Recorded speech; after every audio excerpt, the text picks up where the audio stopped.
Friends, मैं संतोष कुमार गुप्ता आपका बहुत बहुत स्वागत करता हूं आईसीआईटी ऑनलाइन क्लासेस में। मैं अपने वीडियो का अगला पार्ट लेके आया हूं।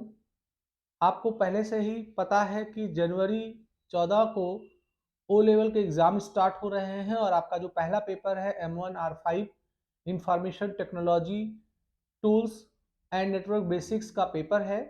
तो इससे पहले मैंने आपको 2 वीडियो दे रखे हैं। अगर आपने उन वीडियो को नहीं देखा है तो डिस्क्रिप्शन बॉक्स में उसका लिंक है, आप जरूर देखिए। आज हम लोग बात करने वाले हैं M1.R5 में इंटरनेट एंड ट्रिपल डब्ल्यू के बारे में। तो हमारा जो ओ लेवल का पहला पेपर है, इसमें मैंने पहला पार्ट का जो वीडियो बनाया था उसमें कंप्यूटर का परिचय और ऑपरेटिंग सिस्टम से रिलेटेड क्वेश्चंस मैंने आपको दिए थे। सेकंड पार्ट में मैंने आपको लिब्रे ऑफिस के क्वेश्चन दिए थे, ये मेरा तीसरा पार्ट है। और इस वीडियो में मैं M1 के पेपर का जो सिलेबस है, introduction to internet and triple W, email, social networking and e commerce के जो इम्पोर्टेंट महत्वपूर्ण क्वेश्चन है एमसीक्यू में, मैं वो आपको आज दिखाने वाला बताने वाला हूं। तो देखिए, सबसे पहला क्वेश्चन जो आपके सामने आ रहा है, इसमें ये पूछा जा रहा है कि अर्पानेट जो है, इसका पूरा नाम क्या होता है। तो देखिए, जब भी इंटरनेट के इतिहास की बात चलती है तो उसके हिस्ट्री में सबसे पहले नाम आता है अर्पानेट का। अर्पानेट का फुल फॉर्म जो होता है वो होता है advance research project agency network होता है। और अर्पानेट जो है ये यूके के द्वारा इस्टेब्लिश किया गया था, यूएस के द्वारा सॉरी। और इस को बोला गया था कि ये सबसे पहला नेटवर्क था। और हुआ ये था कि यूनाइटेड स्टेट का प्लान था कि वो अपने सारे यूनिवर्सिटीज और जो डिफेंस एकेडमी हैं, मुख्यालय हैं, उनके कंप्यूटरों को आपस में जोड़ के आपस में कम्युनिकेशन करने का प्लान था। उसी वास्ते ARPANET का गठन किया गया। तो ARPANET का जो फुल फॉर्म है वो advance research project agency network होगा। आगे पूछा आ रहा है कि जो टीसीपी है इसका फुल फॉर्म क्या है। तो इसका जो सही जवाब होता है वो है ट्रांसमिशन कंट्रोल प्रोटोकॉल। तो देखिए, प्रोटोकॉल का मतलब होता है सेट ऑफ रूल्स। तो हम लोग जब इंटरनेट या नेटवर्क पे काम कर रहे होते हैं तो अलग अलग एक्टिविटीज को सुचारू ढंग से चालू करने के लिए बहुत सारे नियमावली बने होते हैं, उन्हीं को हम लोग प्रोटोकॉल बोलते हैं। तो हमारा जो इंटरनेट है वो टीसीपी आईपी के ऊपर काम करता है। तो इसमें पूछा आ रहा था कि टीसीपी का फुल फॉर्म क्या है, तो ट्रांसमिशन कंट्रोल प्रोटोकॉल।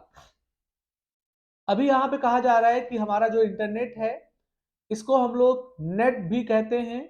और ये है क्या, तो है क्या, ये एक बहुत बड़ा नेटवर्क है नेटवर्क्स का, जिसमें कंप्यूटर्स पूरे वर्ल्ड के जुड़े हुए हैं और इसी को हम लोग इंटरनेट के नाम से जानते हैं। तो इसका जो सही जवाब होगा वो नंबर फर्स्ट होगा। आगे पूछा आ रहा है कि हमारा जो इंटरनेट है ये कब इसकी उत्पत्ति हुई, माने कब ये आया। तो 1969 में जब ARPANET का गठन हुआ था, तो ARPANET के ही गठन से इंटरनेट को बोला गया कि उसका प्रारंभ हुआ। तो इसका जो चौथे क्वेश्चन का सही जवाब होगा वो 1969 होगा। अभी बोला जा रहा है कि हमारा जो इंटरनेट है इसका जो निर्माण हुआ है वो किसके माध्यम से हुआ है। तो अभी बार बार नाम आ रहा था हमारा ARPANET का। तो ARPANET जो है इससे रिलेटेड बहुत सारे क्वेश्चंस आते हैं। 3 क्वेश्चन अभी आपके सामने ही आ गया। ARPANET का फुल फॉर्म, ARPANET कब स्टार्ट हुआ और हमारा इंटरनेट जो है इसी से ही आया। तो यहाँ पर ARPANET के ऊपर आपको विशेष ध्यान देना होगा। आगे पूछा आ रहा है नंबर 6 पे कि each computer on a network is recognised by a unique, यानी कि जितने भी कंप्यूटर नेटवर्क पे कनेक्ट होते हैं उन सारे कंप्यूटरों को अलग पहचानने के लिए क्या होता है, तो आपको ही पता है कि इंटरनेट प्रोटोकॉल एड्रेस, यानी कि आईपी एड्रेस होता है। उसी से ही नेटवर्क में हम लोग कंप्यूटरों को यूनिक आइडेंटिफाई करते हैं, हमारा कंप्यूटर भी उनको यूनिक आइडेंटिफाई करता है। अभी नंबर 7 पे कहा जा रहा है कि a set of rules followed by each computer present on a network is called, यानी कि नेटवर्क में जितने भी कंप्यूटर्स होते हैं वो जिन नियमों के समूह का अनुपालन करते हैं उसको बोला आता है प्रोटोकॉल। तो प्रोटोकॉल का मतलब होता है सेट ऑफ रूल्स तो नंबर 7 का जो सही जवाब होगा वो नंबर डी होगा, माने प्रोटोकॉल। अब 8वें नंबर की क्वेश्चन में पूछा जा रहा है कि triple W world wide web के खोज करने वाले कौन थे? तो ये बहुत ही प्रसिद्ध व्यक्ति हैं, टिम बर्नर्स ली। इन्होंने ही ट्रिपल डब्ल्यू यानी वेब का खोज किया था। तो 8वें का सही जवाब जो होगा वो टिम बर्नर्स ली होगा। अभी कहा जा रहा है कि हमारा जो W3C है इसका फुल फॉर्म क्या होगा? तो W3C का जो फुल फॉर्म होगा वो आपका होगा वर्ल्ड वाइड वेब कंस्ट्रूम करके। तो इसका जो सही जवाब होगा वो आपका तीसरा वाला जो है नंबर सी, वो इसका सही जवाब होगा। नंबर 10 से पूछा जा रहा है a dash that contains millions of documents in the form of web pages is one of the most popular services on the internet. यानी कि इनमें जो चार नामें दिखाई गई हैं, चार नाम लिखे हुए हैं, इनमें से वो कौन है जिसमें बहुत सारे दस्तावेजों का माने करोड़ों दस्तावेजों को वेब पेजेस के रूप में संग्रह करके रखा गया है और ये इंटरनेट का सबसे प्रसिद्ध सेवा है। तो नंबर 10 का जो सही जवाब होगा वो होगा वेब। तो वेब का खोज टिम बर्नर्स-ली ने किया और वेब का मतलब होता है कि वेब पेजेस दस्तावेज के रूप में इकट्ठे होते हैं सर्वर पे, उसे हम लोग वेब बोलते हैं। नंबर 11 पे कहा जा रहा है कि a computer network that is used to control access from outside of an organisations internet is called. यानी कि वो कौन सा कंप्यूटर नेटवर्क है जिसका प्रयोग किया जाता है बाहर रह के अपने संस्थान के इंटरनेट के नियंत्रण के लिए। तो इसका जो सही जवाब होगा वो होता है एक्स्ट्रा नेट। तो नंबर 11 का सही जवाब होगा एक्स्ट्रा नेट। नंबर 12 पे पूछा जा रहा है कि which IP addresses are mostly used by web, email and gaming servers। यानी कि इनमें से कौन सा IP एड्रेस है जो ज्यादा यूज किया जाता है वेब के द्वारा, ईमेल के द्वारा या हम लोग गेमिंग सर्वर पे काम करते हैं। तो देखिए आईपी एड्रेस डायनेमिक भी होते हैं, आईपी एड्रेस स्टैटिक भी होते हैं। स्टैटिक आईपी एड्रेस चेंज नहीं होता है, डायनेमिक आईपी एड्रेस हमेशा चेंज होता रहता है। तो दोनों का इस्तेमाल किया जाता है आईपी एड्रेसेस के लिए। तो इसका सही जवाब होगा बोथ ए एंड बी। आगे पूछा आ रहा है कि who is known as the father of Wikipedia. तो देखिए विकिपीडिया किसी पर्चे का मोहताज नहीं है, ये एक बहुत बड़ा पोर्टल है, वेबसाइट है। इसमें लगभग सारे सब्जेक्ट्स के रिलेटेड आपको बुक्स मिल जाएंगे, डेटा मिल जाएंगे। तो इसका खोज जिन्होंने किया था उनका नाम जिमी वेल्स है। तो 13 का जो सही जवाब होगा वो नंबर सी होगा। नंबर 14 पे कहा जा रहा है कि which device is required to establish an internet connection on a computer. माने इनमें से कौन सा वो यंत्र है जिसका इस्तेमाल किया जाता है या जिसकी आवश्यकता होती है इंटरनेट के कनेक्शन को कंप्यूटर पे स्थापित करने के लिए।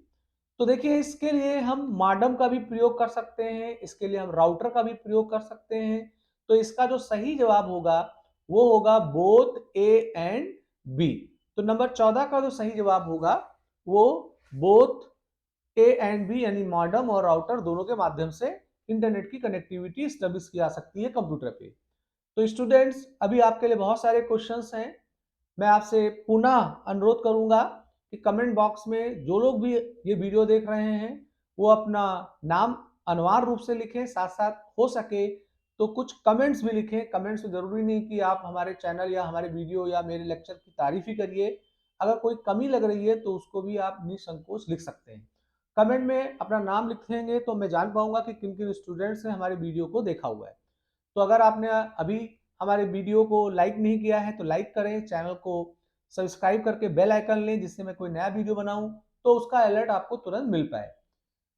अगला क्वेश्चन है नंबर 15 पे, इंटरनेट एड्रेस इज यानी कि जो इंटरनेट का एड्रेसिंग होता है वो 8 बिट में होता है कि 16 में होता है कि 32 में होता है या इनमें से कोई नहीं होता है। तो देखिए इसका जो सही जवाब होगा वो 32 बिट नंबर। तो नंबर 15 का सही जवाब होगा सी करके। अभी नंबर 16 में पूछा आ रहा है कि which device is required to connect multiple computers on the same internet network. माने इनमें से कौन सा वो डिवाइस है जिसका प्रयोग किया जाता है, माने जिसकी आवश्यकता होती है कई कंप्यूटरों को एक ही इंटरनेट से कनेक्ट कराने के लिए। तो नंबर 16 का जो सही जवाब होगा वो होगा राउटर। तो देखिए राउटर जो है ये एक नेटवर्क डिवाइस है और इसे हम लोग तब यूज करते हैं जब हमारे पास इंटरनेट के कनेक्शन एक हो और हम उसी एक इंटरनेट कनेक्शन को कई पीसी पे शेयर कराना चाहते हो, तो उस वास्ते हम लोग राउटर डिवाइस कंपोनेंट का प्रयोग करते हैं। नंबर 17 पे आपको कहा जा रहा है कि a unique name used in the URLs, URL का full form uniform resource locator होता है, that identify website is called, यानी कि वो कौन सा यूनिक नाम है जिसका प्रयोग किया जाता है यूआरएल को पहचान करने के लिए अब वेबसाइट का। तो इसका जो सही जवाब होगा वो होगा डोमेन नेम। तो नंबर 17 का जो सही जवाब है वो आपका डोमेन नेम होगा। आईपी जो होता है ये आइडेंटिफाई करने के लिए पीसी के लिए होता है। टीसीपी ट्रांसमिशन कंट्रोल प्रोटोकॉल होता है। डोमेन नेम जो होता है ये आपके वेब एड्रेस को यानी यूआरएल को यूनिक आइडेंटिफाई करने के लिए प्रयोग में लाया जाता है। नंबर 18 पे कहा जा रहा है कि in a computer .com, .edu, .gov and .net are the examples of, यानी कि जो वेबसाइट्स होते हैं उनके लास्ट में आपको .com, .edu, .gov, .net लिखा हुआ मिलता है, तो ये किस चीज के उदाहरण हैं? तो इसका जो सही जवाब होगा वो नंबर सी पे होगा, टॉप लेवल डोमेन एक्सटेंशन। आगे कहा जा रहा है a small piece of data sent from a website and stored in the user's web browsers is called, कहने का मतलब ये हुआ कि वो छोटा सा हिस्सा आपके आंकड़े का जो वेबसाइट के माध्यम से आता है और वो आपके कंप्यूटर में वेब ब्राउजर के माध्यम से स्टोर हो आता है, तो उसको क्या बोलते हैं? तो इसका सही जवाब होगा कुकीज। तो हम लोग जब कोई वेबसाइट ओपन करते हैं इंटरनेट पे रह के, तो उस वेबसाइट से रिलेटेड जो छोटे मोटे इंफॉर्मेशन होते हैं वो कुकीज के फॉर्म में हमारे कंप्यूटर में उपलब्ध हो जाते हैं। नंबर 20 पे कहा जा रहा है कि which of the following is the most popular web server on the web, यानी कि अगर आप as a web server use करना चाहते हैं अपने कंप्यूटर पे तो उसके लिए कौन सा वो सर्वर है जो बहुत प्रसिद्ध है वेब सर्वर? तो देखिए माइक्रोसॉफ्ट का इंटरनेट इंफॉर्मेशन सर्विसेज आपका सन हो गया, सन जावा सिस्टम, और आपका ऑल ऑफ द एबव हो गया। तो इसमें ऑल ऑफ द एबव हम जवाब नहीं कह सकते हैं। यहाँ पे पूछा रहा है विच of the following is most popular web server, तो इनमें जो सबसे ज्यादा प्रसिद्ध है जिसे लोग प्रयोग में लाते हैं वो अपाची करके है। हालांकि माइक्रोसॉफ्ट का इंफॉर्मेशन सर्विस भी यूज होता है, सन का जावा का सिस्टम वेब सर्वर भी यूज होता है, मगर यहाँ पूछा गया है कि ज्यादा प्रसिद्ध कौन है, तो आपका नंबर ए अपाची करके है। अभी पूछा आ रहा है कि जो जीमेल है वो किससे बिलोंग करता है, तो आप सबको पता है ये गूगल का एक पार्ट है, तो जीमेल हिस्सा होगा गूगल का। अभी कहा जा रहा है कि विच sending while sending an email dash line describe the contents of the messages, यानी कि जब आप भेजते हो मेल तो कौन सा लाइन होता है जो आपके पूरे आंकड़े को विवरित करता है? तो आपको भी पता है कि हमें सब्जेक्ट लिखना होता है। सब्जेक्ट में हम एक टाइटल अपने मैसेज का बनाते हैं और उसी से पता चलता है पाने वाले को कि आपने क्या हमें संदेश भेजा है। टू में जो रिसिपेंट होते हैं उनका पता लिखा आता है। सीसी कार्बन कॉपी होता है, अगर किसी को और वो मेल अटैच करना है तो उसके लिए इसका इस्तेमाल होता है, और सब्जेक्ट हमारे कंटेंट को विस्तृत करता है। नंबर 23 पे कहा जा रहा है कि इनमें बहुत सारे ईमेल आईडी लिखे हुए हैं, तो इनमें से कौन सा वैलिड ईमेल आईडी है? तो इसका जवाब नंबर बी होगा। हमारे जो भी ईमेल आईडी होते हैं उसमें @ और डॉट का सिंबल अनिवार्य रूप से होना चाहिए, तो इसका सही जवाब जो होगा वो नंबर बी होगा। 24 में कहा जा रहा है कि email address separated the user name from ISP using the symbol, माने हम लोग जब ईमेल आईडी यूज में लाते हैं तो हम किसी इंटरनेट सर्विस प्रोवाइडर के माध्यम से हम उसका प्रयोग करते हैं, तो उसका नाम कैसे अलग होता है? तो आपको भी पता है कि @ लगता है, ऐसे अशोक @gmail.com, जीमेल आईएसपी हो गया, और @ से हम अपना यूजर नेम माने अशोक को उसके साथ कनेक्ट करते हैं। नंबर 25 पे कहा जा रहा है dash type of sites are known as friend of a friend site, यानी कि इनमें से वो कौन सा साइट्स है जो friend of a friend site के नाम से भी जाना जाता है, तो वो आपका सोशल नेटवर्किंग साइट्स होगा, जैसे फेसबुक, इसका आप उदाहरण समझ सकते हैं। तो इसका सही जवाब नंबर बी होगा। 26 पे कहा गया है कि increase your security for social media account by always dash as you step away from the system. माने जब आप कंप्यूटर को छोड़ रहे हो, सोशल मीडिया का कोई आप ऑनलाइन यूज कर रहे हो, तो सुरक्षा उद्देश्य से हमें हमेशा उसको लॉग आउट कर देना चाहिए। माने हमने लॉग इन किया, माने प्रवेश किया। जैसे आप फेसबुक यूज कर रहे हो, तो आप जब किसी पीसी पे हो जिसपे दूसरा कोई व्यक्ति आ सकता है, तो आप लॉगिन करने के बाद में जब अपने पीसी से उठ रहे हो, तो उसको लॉग आउट कर देना चाहिए। इस क्रिया को लॉगिंग आउट बोलते हैं। नंबर 27 पे कहा जा रहा है कि many social media sites and services provide dash for legitimate account verification. यानी कि बहुत सारे ऐसे सोशल मीडिया के साइट्स होते हैं जो अपने सुविधा जो एक सुविधा देते हैं, जिनके माध्यम से आप अपने अकाउंट का वेरिफिकेशन कहते हैं, तो उसको बोला जाता है two step verification. Two step verification का मतलब हुआ कि आपका मोबाइल नंबर पूछेगा, उस पर ओटीपी आएगा, आप उसको दोगे, देन आपका वेरिफिकेशन कंप्लीट होगा। तो टू स्टेप वेरिफिकेशन। आगे पूछा आ रहा है कि when was Umang app launched in India, माने हमारे भारत में उमंग ऐप को कब लॉन्च किया गया। तो इसका सही जवाब होगा 23 नवंबर 2017। 2017 23 नवंबर को उमंग ऐप प्रस्तुत किया गया था। आगे कहा जा रहा है कि टू अफेज का फुल फॉर्म क्या होता है। तो अभी इसका नाम आया था कि आप मोबाइल नंबर दोगे, फिर ओटीपी आएगा, टू फैक्टर वेरिफिकेशन। तो इसका जो सही जवाब होगा वो होगा टू फैक्टर ऑथेंटिकेशन बोला जाएगा। ठीक है, वेरिफिकेशन नहीं होगा, टू फैक्टर ऑथेंटिकेशन, माने ये प्रमाणित करने के लिए प्रयोग किया जाता है मोबाइल नंबर ओटीपी। तो इसका सही जवाब नंबर डी होगा। अभी कहा जा रहा है कि does e governance process change. माने कि जो ई गवर्नेंस है, ई गवर्नेंस मतलब होता है कि जो आपका सेंट्रल गवर्नमेंट है, या आपका जो स्टेट गवर्नमेंट है, या आपका लोकल गवर्नमेंट है, तो वो अपने सर्विसेज को अब डिजिटलाइज माध्यम माने इंटरनेट के माध्यम से कंप्यूटर पे उपलब्ध कराता है। तो उसका क्या लाभ है।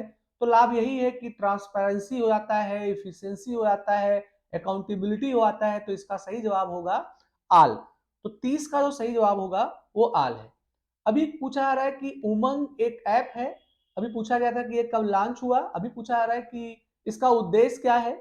तो हमारा जो उमंग ऐप है, इसका उद्देश्य यही है कि फास्ट ट्रैक मोबाइल गवर्नेंस, यानी मोबाइल पे रह के बहुत जल्दी किसी सर्विसेज को पा लिया जाए। तो नंबर बी इसका सही जवाब होगा। अभी नंबर 32 पे आ रहा है कि प्रधानमंत्री सुरक्षा बीमा योजना जो है, ये एक्सीडेंट और डिसेबिलिटी से रिलेटेड इंश्योरेंस स्कीम है। तो हमारा भारत सरकार जो है, ये प्रधानमंत्री सुरक्षा बीमा योजना चलाता है। तो ये किसी का अगर एक्सीडेंट हो गया या डिसेबिलिटी हो गई, तो उससे रिलेटेड इंश्योरेंस होता है। तो ये सही है कथन। तो नंबर 32 का सही जवाब होगा ट्रू। अभी कहा जा रहा है कि what kind of people can you find on A social networking site. तो आपको हर प्रकार के पीपल मिलते हैं। आपको पॉलिटिशियन मिलेंगे, म्यूजिशियन मिलेंगे, टीचर्स मिलेंगे, ट्रेनर मिलेंगे। तो हर प्रकार के व्यक्ति आपको सोशल नेटवर्क साइट में मिलते हैं। तो 33 का सही जवाब ऑल ऑफ द एबव होगा। तो स्टूडेंट्स, अगर आप वीडियो पे बने रहेंगे लास्ट तक, तो बहुत सारे अच्छे क्वेश्चंस आगे आने वाले हैं। आप हमारे वीडियो को, आईसीआईटी ऑनलाइन क्लासेस के वीडियो को अपने और फ्रेंड को भी भेजिए, व्हाट्सएप ग्रुप में डालिए, फेसबुक पे शेयर करिए, स्टेटस पे लगाइए, जिससे जो लोग ओ लेवल का एग्जाम जनवरी में देने का प्लान कर रहे हो, तो उनको ज्यादा से ज्यादा फायदा हो सके। 34 पे कहा जा रहा है can I use more than one. ये हैश का निशान है, टैग इन ट्वीट, यानी अगर आप कोई मैसेज ट्वीट कर रहे हो, तो क्या एक से ज्यादा हैश टैग का प्रयोग कर सकते हो। बहुत सही कह रहा है ये। तो इसका सही जवाब जो होगा वो आपका होगा ट्रू। अभी यहां कहा जा रहा है कि इनमें से कौन सा सिंबल है जिसे इस्तेमाल ट्रेंडिंग के लिए कहा जाता है, ट्रेंड बनाने के लिए कहा जाता है, हैश टैग भी बोलते हैं। तो इसका सही जवाब होगा हैश का सिंबल। नंबर 36 पे आ रहा है where is the photo of your friends visual on Facebook. यानी कि अगर आप फेसबुक पे होते हो, तो आपके जो फ्रेंड्स हैं, उनके जो फ़ोटोज़ हैं, वो आपको कहाँ पे दिखाई देते हैं? तो इसका जो सही जवाब होगा, वो होगा न्यूज़ फ़ीड करके। तो स्टूडेंट्स, ये एक वीडियो था। इस वीडियो में मैंने आपको इंटरनेट से रिलेटेड, ईमेल से रिलेटेड, वर्ल्ड वाइड वेब से रिलेटेड, ई गवर्नेंस से रिलेटेड कुछ इंपॉर्टेंट क्वेश्चंस आपके सामने मैंने प्रस्तुत किया। फिर मैं आपके सामने चौथा पार्ट लेके आऊँगा। चौथा पार्ट काफ़ी इंपॉर्टेंट होगा।